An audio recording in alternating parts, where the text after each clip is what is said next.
Salam, selamat pagi sahabat terkasih. Hari ini kita akan memulai pagi dengan satu ayat yang luar biasa dari Mazmur 30 ayat 2. Ya Tuhan Allahku, aku berseru kepadamu dan Engkau menyembuhkan aku. Bayangkan seorang yang sedang berada di titik terendah hidupnya, penuh kesakitan, kepedihan, atau tekanan, kemudian ia berseru kepada Tuhan. Dan Tuhan menjawab. Tuhan bukan hanya mendengar, tapi menyembuhkan. Pagi ini kita akan merenungkan beberapa hal penting dari ayat ini. Yang pertama, bagaimana kita bisa berseru kepada Tuhan di tengah kesulitan.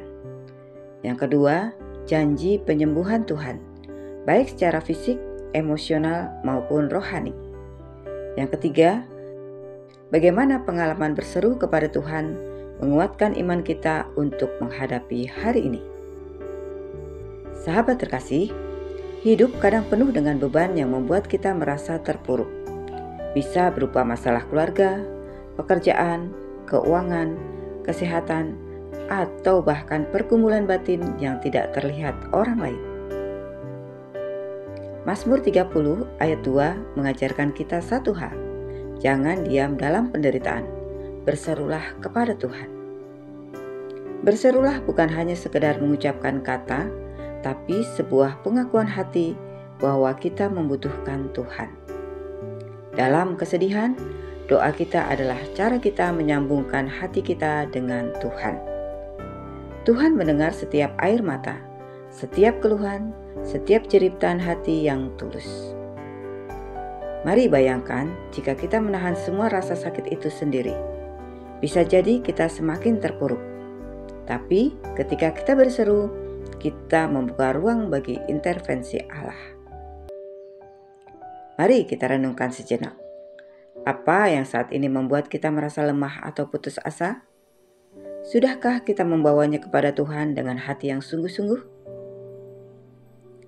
Sahabat terkasih, Mazmur 30 ayat 2 berkata, Engkau menyembuhkan aku. Penyembuhan Tuhan bukan selalu hanya soal fisik. Ada 3 dimensi penting. Yang pertama, penyembuhan rohani. Tuhan menyembuhkan hati yang terluka, menghapus rasa bersalah, dan memberikan damai sejahtera yang melampaui akal manusia. Yang kedua, penyembuhan emosional. Tuhan menenangkan hati yang gelisah, memberi kekuatan untuk mengampuni, dan menggantikan kesedihan dengan sukacita. Yang ketiga, penyembuhan fisik. Dalam beberapa kasus, Tuhan juga menyembuhkan penyakit, melemahkan rasa sakit, dan memberikan kekuatan fisik baru. Kunci dari penyembuhan ini adalah iman. Tidak selalu mudah, tetapi saat kita percaya, bahkan dalam ketidakpastian, Tuhan bekerja di belakang layar. Sahabat terkasih, ketika kita berseru dan Tuhan menjawab, iman kita bertumbuh. Kita belajar bahwa Tuhan setia dalam setiap situasi. Kita mulai menyadari bahwa tidak ada keadaan yang terlalu gelap bagi Tuhan. Setiap pengalaman berseru dan menerima jawaban Tuhan meneguhkan kepercayaan kita bahwa Dia adalah Allah yang hidup. Ini adalah proses yang membangun ketahanan rohani. Setiap pagi, kita bisa memulai hari dengan berseru kepada Tuhan, bukan hanya untuk kebutuhan kita, tapi juga untuk menguatkan iman kita. Sahabat terkasih, bagaimana cara menerapkan Mazmur 30 ayat 2 dalam kehidupan sehari-hari? Yang pertama, mari kita mulai pagi dengan doa. Jangan tunggu masalah datang, tapi ucapkan syukur dan serukan kebutuhan kita kepada Tuhan. Yang kedua, tuliskan beban kita. Menulis doa bisa membuat kita lebih fokus dan jujur di hadapan Tuhan. Yang ketiga, percaya pada jawaban Tuhan. Bahkan jika tidak segera terlihat, tetap percaya Tuhan sedang bekerja. Yang keempat, renungkan kebaikan Tuhan sebelumnya. Mari kita ingat, saat Tuhan pernah menolong kita.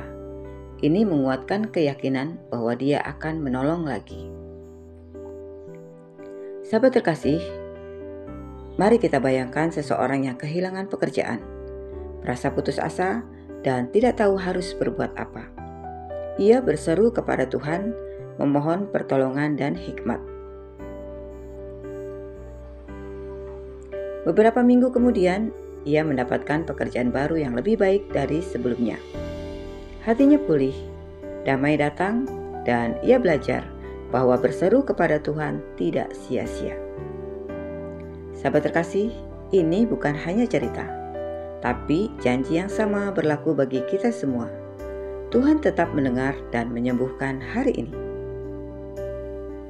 Sahabat terkasih, mari kita tutup renungan pagi ini dengan doa bersama. Bapa yang kekal, terima kasih karena Engkau selalu mendengar setiap seruan kami. Ajar kami untuk berseru kepadamu bukan hanya saat susah, tetapi setiap hari. Sembuhkan hati kami, kuatkan iman kami, dan pimpin langkah kami hari ini. Dalam nama Tuhan Yesus Kristus, kami berdoa dan mengucap syukur. Amin. Sahabat terkasih, terima kasih sudah bersama-sama dalam renungan pagi ini. Jika renungan pagi ini memberkati hatimu, jangan lupa untuk klik like, komen, share, dan subscribe ya, supaya semakin banyak orang dikuatkan oleh firman Tuhan. Sampai jumpa di renungan pagi berikutnya. Selamat beraktivitas. Tuhan Yesus memberkati.